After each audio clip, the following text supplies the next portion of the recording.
Good evening, YouTube listeners. This is Sharon coming to you again with another word of encouragement. Today I'll be taking it from the book of Numbers, chapter 22. And this is the scenario. The king of Moab, his name was Balak, wanted to curse the Israelites. And he went to a foreteller of events, and his name was Balaam. He could predict the future. And he wanted to bribe Balaam with, money, gold, whatever he wanted in order for him to curse the people of Israel, the Israelites. So I'll take it up to verse 14 of chapter 22. So the princes of Moab rose up and went to Balak and said, Balaam refuses to come with us. Then Balak again sent princes, more of them and more honorable than the first one. And they came to Balaam and said to him, Thus saith Balak, son of Zippor, I beg of you, let nothing hinder you from coming to me.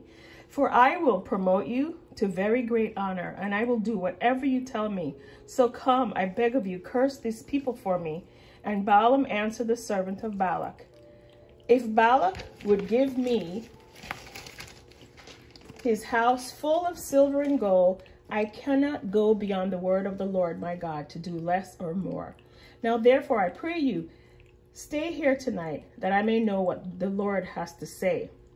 And God came to Balaam at night, verse 20, and said to him, If the men come to call you, rise up and go with them. But still only what I tell you, you may do. And Balaam rose up in the morning and saddled his donkey and went with the princes of Moab. And God's anger was kindled because he went, and the angel of the Lord stood in the way as an adversary against him. Now he was riding upon his donkey, and his two servants were with him. And the donkey saw the angel of the Lord standing in the way, and his sword drawn in his hand. And the donkey turned aside out of the way and went into the field. And Balaam struck the donkey to turn her into the way. He wanted to bring her back on the path. But the angel of the Lord stood in the path of the vineyards, a wall on this side and a wall on that. And when the donkey saw the angel of the Lord, she thrust herself against the wall and crushed Balaam's foot against it, and he struck her.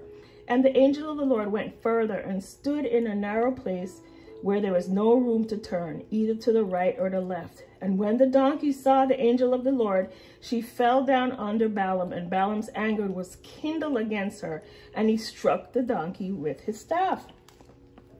And the Lord opened the mouth of the donkey, and she said to Balaam, What have I done to you that you should strike me 3 times? Can you imagine your dog or your cat starting to talk to you?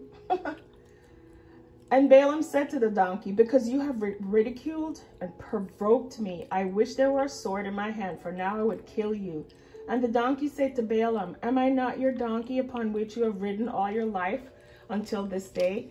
Was I ever accustomed to do so to you? And he said, No. Then the Lord opens Balaam's eyes, and he saw the angel of the Lord standing in the way with his sword drawn in his hand.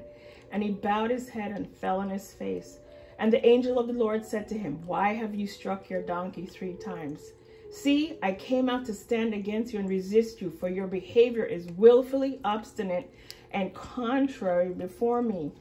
And the donkey saw me and turned from me these 3 times. If she had not turned from me, surely I would have slain you and saved her life. Balaam said to the angel of the Lord, I have sinned, for I did not know you stood in the way against me. But now, if my going displeases you, I will return. The angel of the Lord said to Balaam, Go with the men, but you shall speak only what I tell you. So Balaam went with the princes of Balak. When Balak heard what Balaam had come, he went out to meet him in the city of Moab on the border, formed by Arnon River at the farthest end of the boundary. So there you have it. The reason the angel of the Lord was going to strike Balaam was because the Lord said go, but he didn't wait for instructions on what he was going to speak to him. So he sent an angel to kill him. he didn't listen to what the Lord was saying, because the angel is going to put the words in his mouth to speak to the king, because he was not going to curse what God has blessed. Do you guys understand what I'm saying? He had an assignment. He's a foreteller. He can see the future. This man wanted to bribe him with money and things in order to have his own way.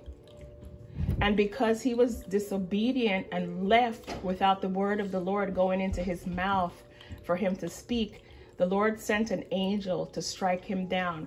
But because of his donkey, his life was preserved. This is another interesting study on angels.